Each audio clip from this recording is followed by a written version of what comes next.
laras nyenyo memetri budaya Jawa endah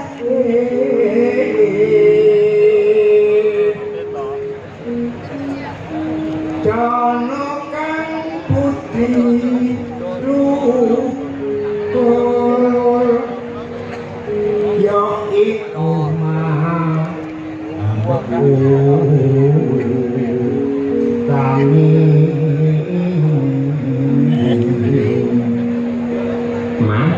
mangesti mring kawasa patak sarta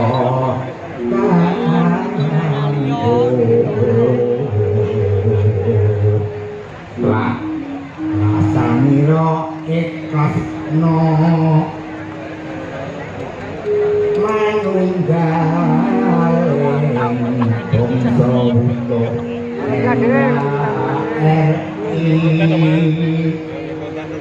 Onoro kupun coro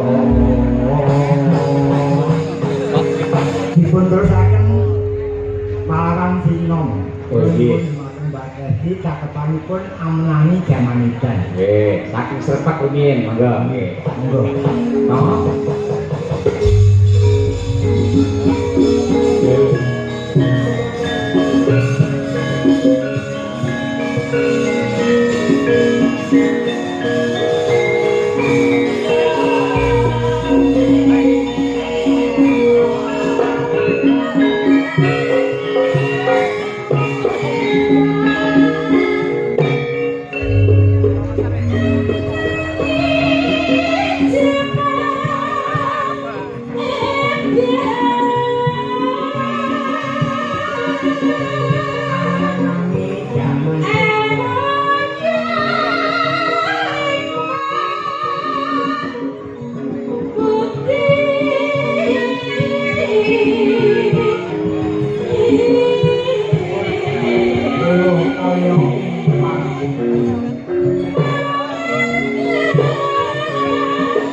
Lindro. Sugeng dalu Mbak Cangik, Mbak Limbo, Mas Andi TB sehat nih Mas. alhamdulillah pangestunipun panjenengan pikantuk sihat walafiat dicangik Bu Limbo. Alhamdulillah. Luar biasa malam ini. Pripun Mas TB? Sumaroto Ponorogo luar biasa, wayangan dalam rangka nonton bareng Indonesia lawan Irak. Kleru ngawur festival ya Pak nggih. Festival Budaya Mataraman. Festival Budaya Mataraman niki kebenaran diadakan oleh Dinas Kebudayaan Pariwisata Provinsi Jawa Timur Nggih. sesarengan kalian sinergitas DPRD Provinsi Jawa Timur mapan wonten Ponorogo teng Pasar Sumoroto. Betul leres. Wah niki pas piye Mas ngendikane Pak Diri Sanjoko Pak Bupati bahwa perekonomian di Ponorogo itu mengalami kenaikan 6 sampai 7%. Nggih. Yang hebat boten namung niku lho Mas. Pripun? Salah satu kabupaten yang bersih dari yang namanya kompleks prostitusi dan juga lokalisasi itu hanya di Kabupaten Ponorogo. Kabupaten Ponorogo. Luar biasa Ponorogo saking serana kompleks Mas. Alhamdulillah. Saya sangat. Nggih, mergi saniki zamane online, Pak. Ngawur kok. Wes cukup ngawur iki saya ngawur. Mas Kowe ngelem ning ngeblekne kowe. Boten niku namanya penyakit masyarakat, Pak. Pekat Ponorogo pancen hebat luar biasa. Perekonomian tumbuh dengan pesat dengan melejit dengan di bawah kepemimpinan Bapak Bupati. Napa meneh iki sewanten Pasar Sumoroto. Nyuwun sewu jenengan dereng diarani teko ning Sumoroto niku dereng jenengan mampir teng gone Cakruk Duwo, Pak. Cakruk Duwo niki gene Mbah Galung premane Ponorogo gedhe dhuwur niki. Masyaallah ngoten nggih. Jajananipun komplit ana eneng jenang Ponorogo asli cucul. Nggih. Getok golan ana. Terus bolmu. Apa kuwi? Bolmu iki apa kabeh? Jenengan ngerti roti cilik mboten Pak? Roti cilik niku lho. Bolu. Luwih Jakarta nek Ponorogo niku mu. Jadi terus duwe bolmu bolku. BTB masih Jakarta masih Ponorogo iki nek bolu ya bolu. Lu udah pernah ke Jakarta sih. Makanya gak bisa ngomong Betawi. Lo emang asli Jakarta. Main dong ke Jakarta sama Pak Cahyo. Waduh. Cahyo, aku jadi Pak. Oh, cara Betawi. Betawi aku jadi Terus? Emang lo asli Jakarta? Gue sebetulnya Jakarta Pak. Jakartanya mana nih? Tanah Abang. Saya bilangnya abang ya abang. Aku jadi Pak. Oh, Tanah Abang. Iya, Tanah Abang. Lo sekarang kok di Jawa. Gue aslinya di Jakarta lama ya, Pak. kok pulang ke Jawa? Iya, atlet di sana gue bukan jadule. Atlet apa? Atlet karate, pencaksilat. Pencaksilat. Aku jadi Pak. Ora kabeh dingonokke kuwi kleru. Memang pencaksilat ya pencaksilat ya, Mas. Nah, Iya, Pak. pencaksilat di sana. Terus gue tinggal di Jawa, di Tuban. Sama siapa? Sama kakek sama adik gue, Pak. Bapak ibu nyokap sama bokap. Nyokap sama bokap. Iya, nyokap sama bokap di Jakarta sekarang. Sekarang alhamdulillah bisa silaturahmi di sini. Alhamdulillah. Wah, ini luar biasa. Sampai teko kene arep maringi apa, Mas? Ya paling tak iki memberi contoh apa nih? Paling donga ya Pak ya. Leres. Yang pertama niku donga niku. Leres muga-muga warga Ponorogo diparingi sehat, diparingi panjang yuswa, nandur kelapa ning pinggir sumur warga Ponorogo muga-muga panjang umur. Amin.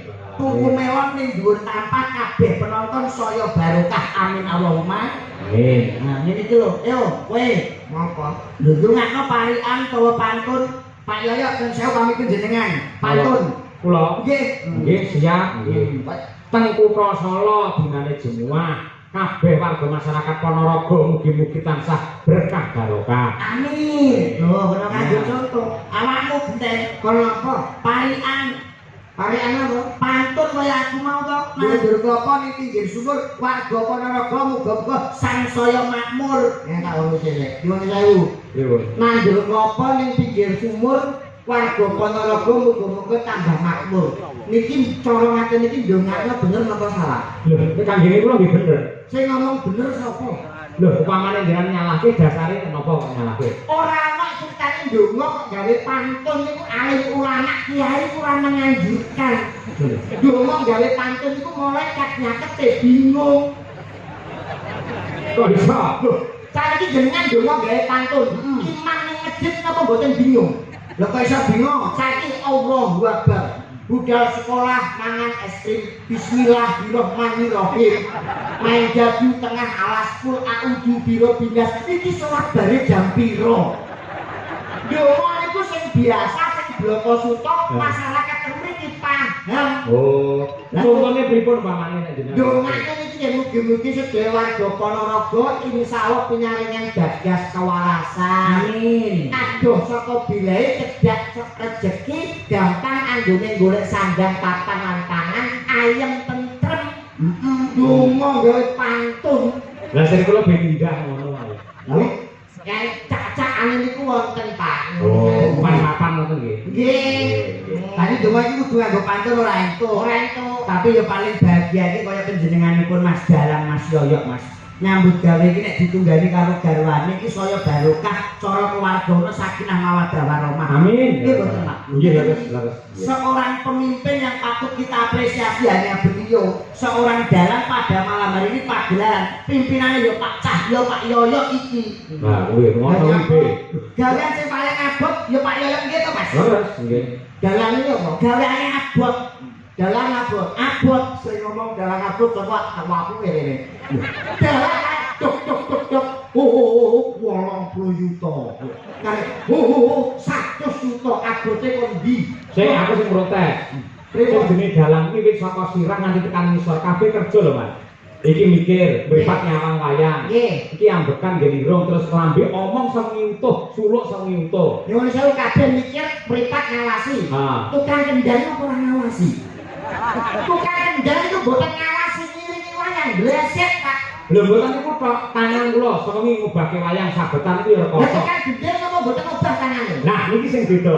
Napa? Kula niki njejak keprak sewengi utuh, jag-jag yang nganti kleru itu njejak iso malah iki cilaka. Lah tukang jaipong. Lha lho. Kendang jaipong isi kira niku melu obah. Jenengan pamer. Dalang nyuwara terus sindhe sakmene kaya apa bisu. Tapi abot kok dalang iki lho, Bek. Nyuwun sewu tak dalang niku abot kepenek. Abot. Nek abot nyapa ben-bengi tanggapan. Dek. Abot arene ngomong. Ini adalah tanggung jawab. Mergo dipercaya kalian pemerintah ing Provinsi Jawa Timur, DPR, aku gelem ra gelem ya kudu nindakke amanah. Abot kaya apa tak lakoni kanthi ikhlas. Nyuwun sewu, dalang itu profesi yang enteng. Kula benerke sing abot niku prosesnya untuk menjadi dalang. Nggih apa mboten? Bener lagi. Cocok. Ngono abot tanggung jawab ngono ya sak suto ditampa. Kowe ngomong aja glada aja ngawur nyuwun sewu lho Pak Yoyo. Pripun? Kowe iki bengi iki nek ora ana wayang, ora nek Pak Yoyo karep melu sapa? Nyapa? Lho kabeh iki yoga sinden tanggung jawabe Pak Yoyo. Kabeh yoga sinden tukang son iki wedi karo Pak Yoyo. Alah omonge sapa ana sisuk sing ora wedi. Oh. Hei. Betul. Yoga sinden tukang son kabeh ora wedi. Dengan mani nyentak iki perang Guntara Yana. Waduh. Perang sapa kuwi? Perang Arjuna karo Prabu Hanacaraka.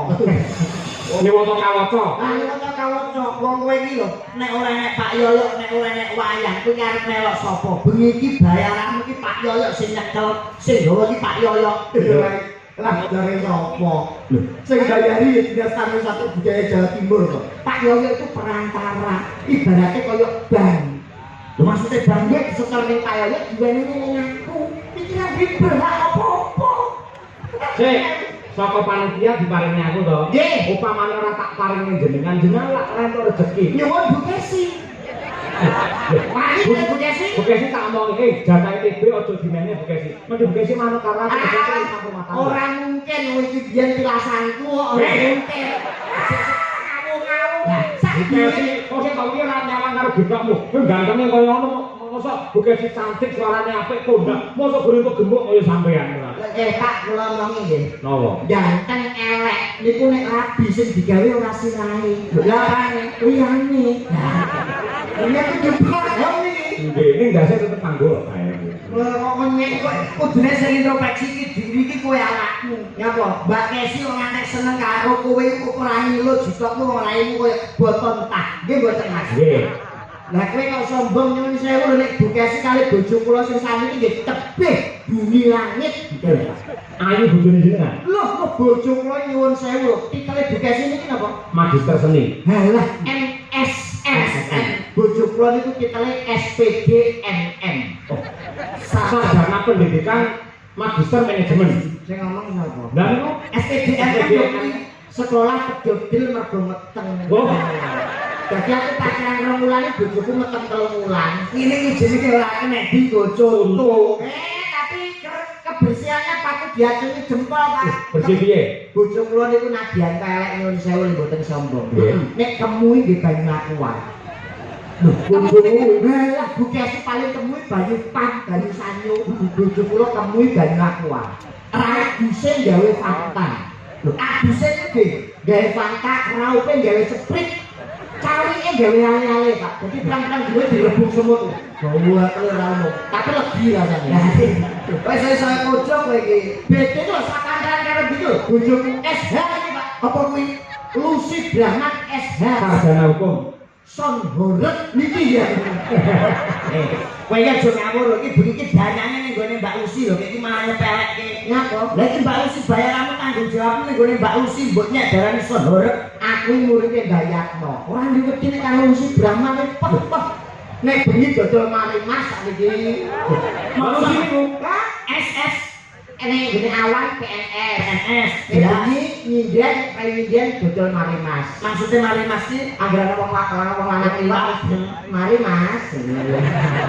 Mari Mas. iki pelecehan ya iki. Aku kok dadi Mbak Lucy ora trimo kok. Kula nggih sami dasare dadelan bundul nek kok tak bacok mawon. Ha iya. Putra daerah wilayah Ponorogo kok. Nggih, Nyuwun sewu sampeyan kok. kuwi jumeneng Mbak. Lah iki lho, arep kepeleke sampean. Malah darane kok buri kok Lucy koyo apa sales Yakut barang ngono kok. Lho ya potongane kaya son horeg. Wow. Kaya son apa? Son horeg. Wow. Bapaknya nggawa kompresor. Menyek. Piyae sing wiji apa piyae sing ayu lencir kuning ya ngene iki kok. Lencir kuning iki mripatmu kakarak kok piye. Potongan kaya celengan Semar. Ayu nggih Pak Yoyo nggih. Cantik, luwes, kewes merbawane. Nyuwun sewu selamat malam Lujeng Dalu Mama Lucy. Selamat malam. Pripun kabaripun Ibu? Sae. Wah, kiai kok anu sing ngeten nggih Pak Yoyo. Nggih. Niki iki lho kira kanggo contoh. Alu sapa alu nek wayangan. Dajal nyorekan kebayak dicopok karo ngowo. Wilujeng dalu Mas Cahya pun tadi. Nggih, Mbak Yu sugeng dalu. Mugi tansah pinaringan kesehatan panjang yuswa lan kasuksesan panjenengan sekalian garwa lan sak kanca. Amin ya rabbal alamin. Matur nuwun donga pangestunipun. Matur sembah nuwun sampun ngregengaken acara wonten wilayah Sumarata khususnya.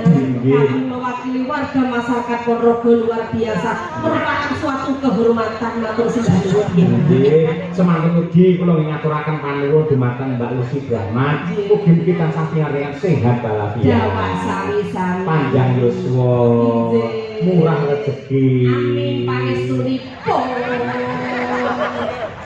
Apa Bik? Raiku ditabrak bis jaya. Kok bis jaya? Lah kowe manggonmu ya kono sirahmu kok. Sing ngerti nggaungku ya iki. Iki sing asli wong Jawa Ponorogo sing paham tata krama ya iki. Nyuwun sewu jenengan niku ndamel gelungan, kebaya, jarik, paling gak sopan santun tetep dijogo. Nek karo ngendika karo Mas Yoyo niku ningali pawakan. Nek awake cilik iso nyuwun sewu Mas Yoyo dene mboten pinanggih. Nggih, luwes kene ya. Nek lembu iku aja mengguri. Lho, yo nek sing ngerti kae ade omong-omongan, sing ngerti kaya pikir ndok. Lah iki piye?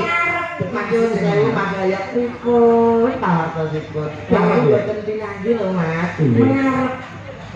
Oh, malah mengguri. Nuwun pangapunten sedaya kalepatan lho Mas ya.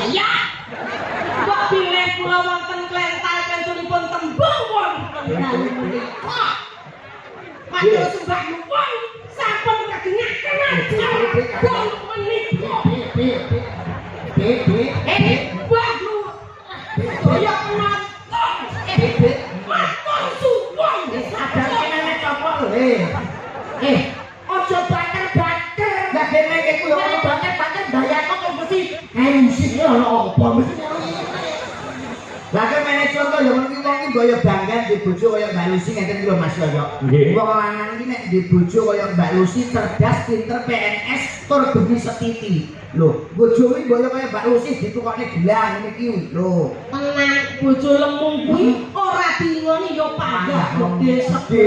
Buke sing ben tok ulik dirabi karo Mas Ayo pun tadi ayem yo anake soso. Tengere iki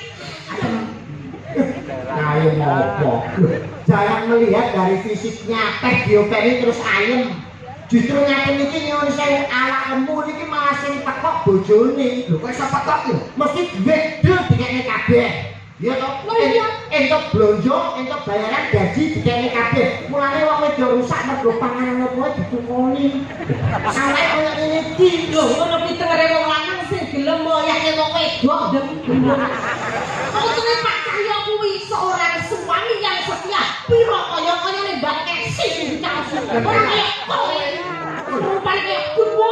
idoni Mbak Idoni. Jope mati sisik. Apane jope? Mati sisik. Manaku bojoku peci ngono kuwi. Iki sih. Ora rumangsane. Iki suwane Ponorogo ngaturke apa kok malah padu ae. Lho kowe lho sing marahi ngaturne apa? Ayo mari jenengan maringi napa kagem warga Ponorogo Nggih, sing apa lak Mbak Lucy? ning gedhe wis akeh sing iso. Pancen nyanyi, wah wis ngerti. Budane Mbak Lucy zaman biyen penyanyi anu Pak orkes. Nggih. Wah kok begitu nyanyi patang lagu tidak dibangun rumah Pak. Kok iso ngono. Tenang sing ngantem boto, semen, pasir. Padahal dadi bener kiai mriki niku seniman Hebat. ya kanca-kanca dalang ramu dan kawan-kawan. Di sini juga ada campur sari kondang. Betul. Pimpinannya Pak Mantan Wabu. Oh, Nggih. saya ini tentang pinter nyanyi kabeh. Wah hebat luar biasa. Nggih, niki nggih asline nggih mriki niki. Oh, asli putra daerah Sumoroto nggih. Jadi Pak Cahyo tadi juga benar dawuh Bekasi untuk rezeki luar biasa. Sebenarnya Mbak Silvi itu sudah tidak menerima Joko Ayang. Nggih. Tapi karena tujuannya Pak Yoyong nih, Nggih, Mbak betul. Silvi beli dulu akhirnya balik ketemu cintanya. Sesuai janjinya kali Mbak Esi ya. Nggih, nggih Mas ya. Mbak Esi janjinya sampeyan lek wayangan lagi di Ponorogo nekane Mbak Silvi. Nggih. Mami Lucy kali kula. Lah kowe melo sapa? Kemana sopo? Melo sapa kowe? Aku mah di Pak Yoyo ditelepon dari provinsi aku yo RTB. Lah kan ini Aku karo Mama Lucy wis jelas. Ning alun-alun Ponorogo karo jenengan. jelas. Sesuai janjinya Pak Bupati. Tiwas bunyal banyak ora tekon nyelu sapa. Jenengan telepon sinten? Langsung EO dari provinsi. Sampeyan? Iya iya. Sampeyan? Aku Aku Mama mau Lucy. payu pimpinannya EO ini. Lah aku mbok telepon lho, Mbak. Ya ngomong B tanggal 11 ing Ponorogo wayangan Mas Yoyo. Kowe ditelepon piye karo Mbak Lucy? Aku kan dia nomor teleponmu kok. Lho, sing telepon aku sapa? Lah aku ora duwe nomormu. Telepone piye? Telepone B tanggal 11 wayangan ing Sumoroto dalange Kak Yoyo, Kak Cahyo Kutadi. Lho, kowe kan ora kon ndadel, kowe iki kon nonton Pak Yoyo karo Mama Lucy. Kon delok jarine anu lho. Lah wis alamat ya ngene tegese. Jadi ngeten. Nyebut. Ya iki kan ada dulu sebenarnya toh. Terus iki ben medun. Wong ora gendak. Ora genah, medhun ora apa-apa. Lah ora apa-apa aku tok kene silaturahmi karo Mas ya Mas ya. Nggih, nggih. Anggere pas lahir batin dengan untuk ijol rezeki mangke. Tenang ya, Pak. Nggih, Dijoli tenang. dijoli. Sumpah. Sumpah, nggih. Watone kelas lahir batin lho nggih. Nggih. Ning ijol sosok ora mesti, ora kudu dhuwit, upamane keluargane jenengan diparingi tentrem, bojone sepian iku ya rezeki. Mata. Mosok 700 ngamuk 12, Pak. Ya. Sing jenenge rezeki lah ya sangkan pangaran to, Mas.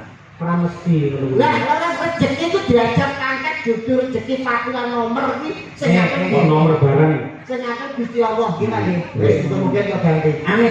Spesial iki karo Mas Ayo ditunjukkan spesialis yang lain. Apa Mbak nyanyi wis kulino, nari wis kulino, dajal ketokakan. Iya, setengah ragani ya. Ya setengah ragani kok sithik tak pramen wae. Iki juga tak aturne salah kagem Kyai Sumarto Kabeh sedaya mugi tansah panjang yuswa matur sembah nuwun rawuhipun nggih. Bapak Ibu salam kangen kula. Dawuh boten pinanggih. Terus ini juga rawuh Sinten menika? Fan Kopeng Mas Yoyo Caci Lovers. Oh. Si Brahman Fan Club Mbak Susi dan kawan-kawan. Terima kasih. Wah, pancen penggemare akeh kok ya, Bi ya. Heeh, lakone apa ketopake? Nyuwun lakon apa, Pak? Delek jenengan. Pun niki anu napa? Jenengan niki lore kurang tinggal. Napa? Jadi gambar wulan. Waduh aku ora sampean. Aku tak ngerti ya. Oh, ora iso nonton iki. Iso wis kulino ya. Lakone anu wae, Mas. Lakone wes. Anu apa jenenge lakone Roro Jonggrang. Oh, Roro Jonggrang. Nah, Roro Jonggrang karo Bandung Bondowoso. Iki Roro Jonggrang iki pake Prabu Piccolo kan dipake. Kumbolo. Kumbolo kaya mer sepatu wae. Ayo, lakone yo. Nah, kowe dadi apa, Bi? Apa? Kowe dadi apa? Bandung Bondowoso. Oh ya, kowe dadi sing anggap Jin iki dadi Roro Jonggrang. Oh ya, jene. Yo. Sampeyan rasa-rasan sing mergo pake dipateni arep males karo Bandung Bondowoso. Terus dhewean. Udah rasa. Aku rasa terus aku teko sampeyan ngrangkul aku terus nyambung aku tapi aku ketok gelem. Wis aku apa? Bandung yo ora iso. Musuhe ora adewe kok. Nah, wong idoni yo. Oh, biar. Bandung kok didoni. Yuk, duduk.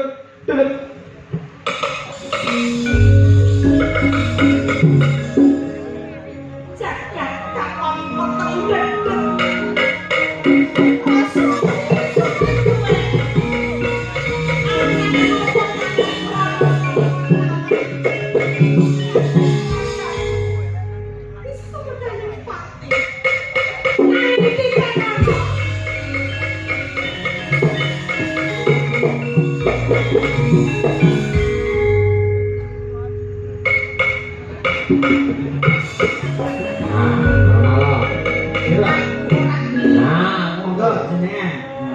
Gowo nrimo iki sing kedadian ana ing papan iki.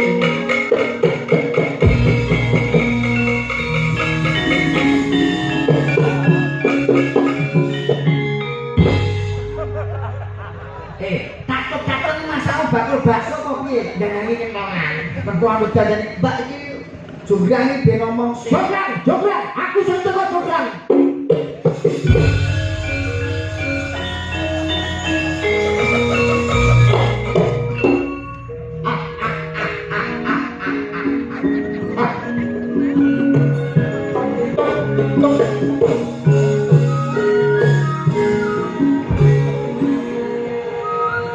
Kangen karo kowe Jonggrang.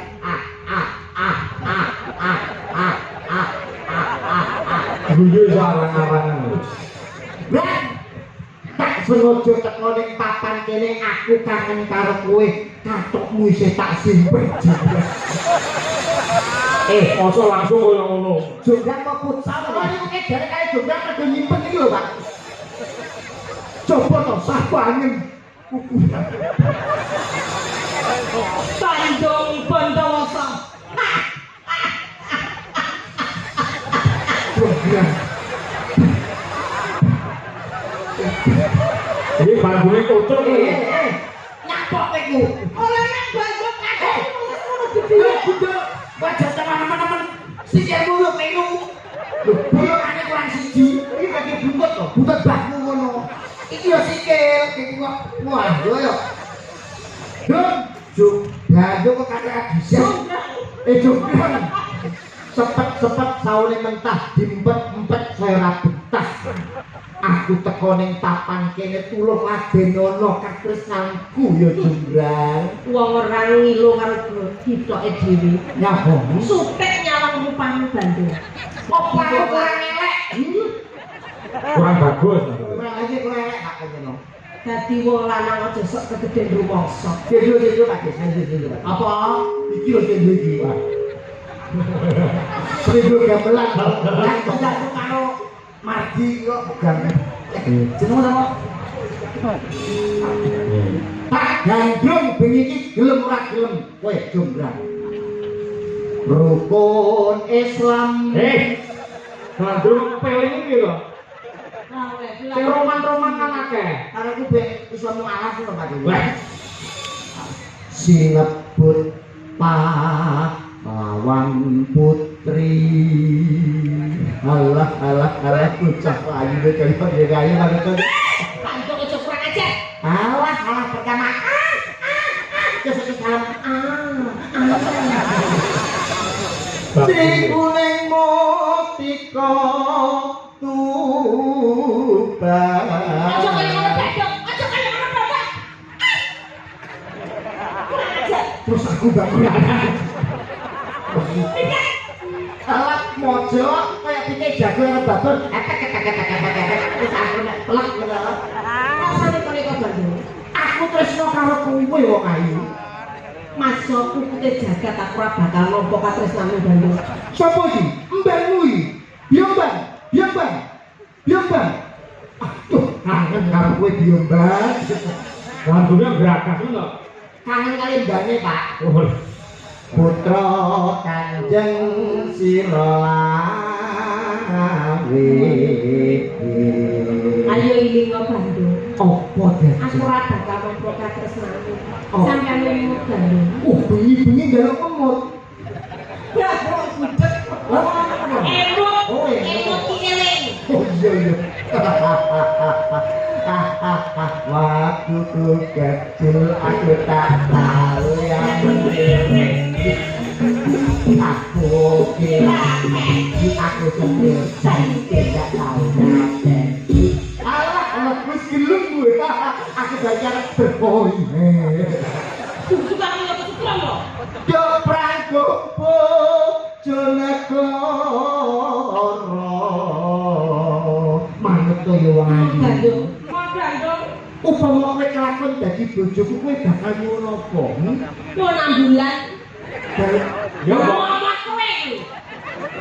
Kowe iki ora jeblok galak Nek kasih waduh karo jobrak iki pendekar pegel ora iki bapakku mbok pakeni.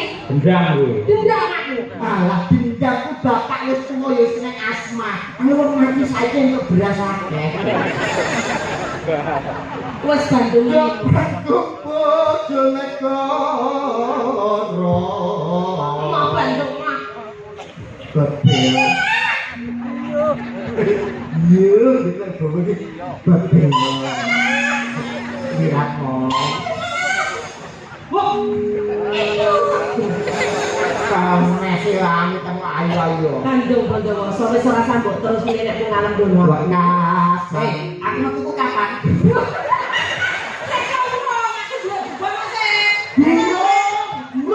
Pandang metu-metu. Iki saya gandrung, saya orang jalan serama. Kuwi bapakmu iki lho apa, Ndruk? Kula buta ya. Orang tadi kon metu-metu. Ayo, Pak buta. Nah, aku di beban masih. Wekasan seribu buku. Wis ora sambut terus nek ngalam dono nek gandrung aku Bandung. Dadi kusumane bangsa.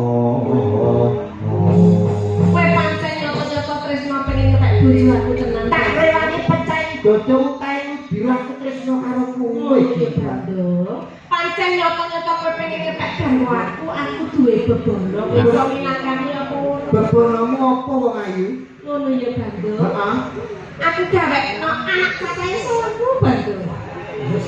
Anak 1000. Kambi kok anak. Alah limo dengkul sayek kok ngono. Kaya yayang makan pertama kok. Wah. Limo dengkul geder kabeh. Delok apa kowe? Nyuwun mbok gawekke candi cacahe 1000 ananging sadurunge parang esuk candi kuwi kudu dadi Bandung. Ayo mbok tek apa iso apa ora? Bakal tak turuti penjalukmu. Oh, Bandung ayo. Piye? Toprak esretek nyelot yo jengkang tang. Oh, tenan. Madang karet kalau ukur kerawitan kok kleru lho. Mo.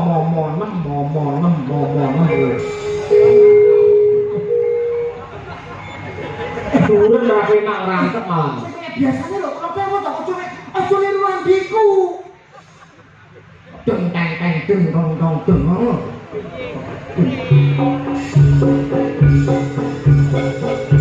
Ora gawe pakem iki tutuk. Bismillahirrahmanirrahim. Allahumma lakasuntu lebih tanganku bahalan keatur birahmatika ya arhamar kopak kapit setan ora doyan demit ora dulit wis sumengkung jenenge arep sendok mi jenenge supit nemplek ning kathok jenenge pecirit. Jeng setan pripayangan metu aku Bandung Bondowoso. Ayo, gendruwene. Jeng setan pripayangan metu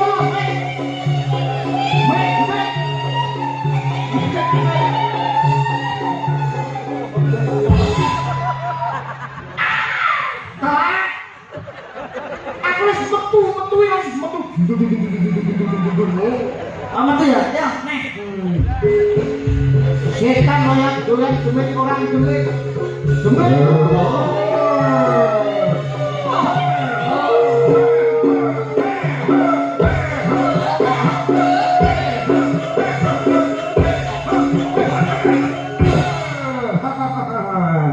Sini matanya becek. Banyak nandani saking ngerai wong topo. Bagai jauh. Tok tok tok tok tok.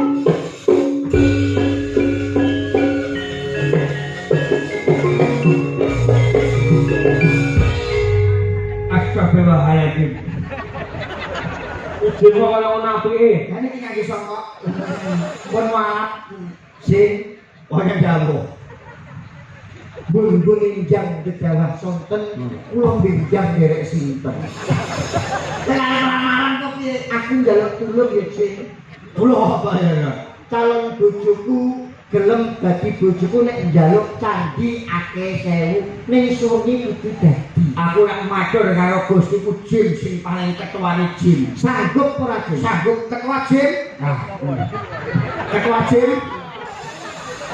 Boleh. Boleh ketua Jin to, ketua Jin. Ya ampun, Jin Ketua Jin malah ngiler iki. Entek yang jalan. Boleh jauh, penjenengan damel iki apa ndoro? Gawekno candi cacahe 1000, Jin. Oh, mangaten kula iki kudu dadi. Wah, ora ndoro, hei Sesek dongamu piye? omonganmu ora cepet benes. Lah wong Jin nuntune metu ya ora jelas kok Pak, tak tengok goblok. Kowe ora tau ndelok Jin kuwi apa? Aku duwe situs Jin. Ora tau duwe aplikasi Jin kuwi apa? Wae kae dal aku ya. Iya, goreng. Aku coba yo, ayo.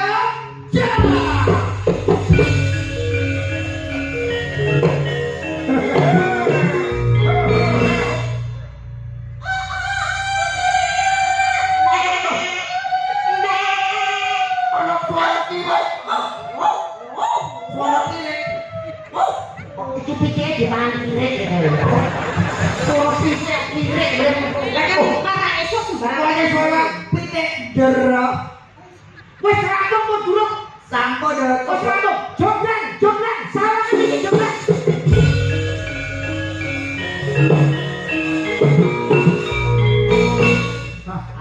candi saya wes dadi gelem ana sing Sinar Jaya apotek Soyamat pinggir candine tapi mikir rukut lho jaket candi Kuwi tenanan. wes hitungan Iki sisa minangkan apa sing dadi panyuwunku? 1000 candi wis dadi Coba tak hitungi ya Bandung. 1, 2, 3, 4, 5 kaya cacahe ana 500. 500 sing sebelah kono 1, 2, 3, 4, 5 cacahe ana 2000. kowe Oh, jalan saya kalau itu 1000 Oh Sewu ta? 1, 2, 3, 4, 5, 6.000. Mosok punjul. Sewu ya. 1, 2, 3, 4. Cacahe ono 400. 400. Iki itu kan 400 Berarti 900. Iki ono 50 bandung lho. Sama 50 iki. Iki ono 400. 50 Orane piro di? orane Piro di? 49. Papat songo. Pah marai iki lho pang digede-gede kaya barang iki. Kurang 1000 Jadi bandung. gede kandine. Bangen tak akhirnya? Banget teh iki. Wis ora usah ngendho kowe. Tegese kowe ora iso minangkani apa sing ndak suwun Bandung. Kanggo gawe keping 1000 candi ora ono liya. Ya mung kowe. Ae.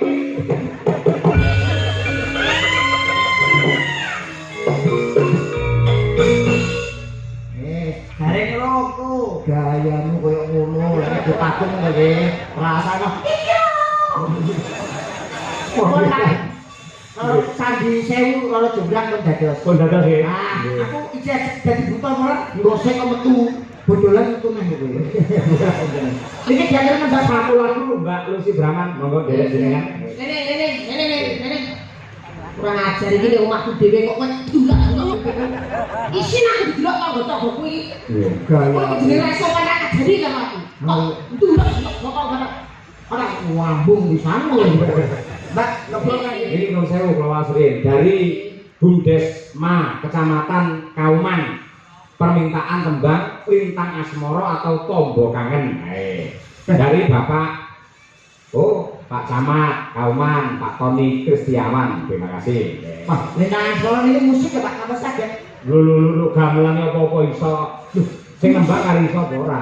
Musik apa? Loh, nek kula santet kok Pak. Iya. Lulusan Indonesia mencari berkat ya, mosok ra iso. Bapak. Ini saged Lintang Asmoro. Bagus. Oke, Lintang Asmoro. Wah, iya. Silakan dengan nama TV. Nggih. Oke. Monggo dipunaturaken Lintang Asmoro. Dadah.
Sarane jenengan bau wedhit, Pak.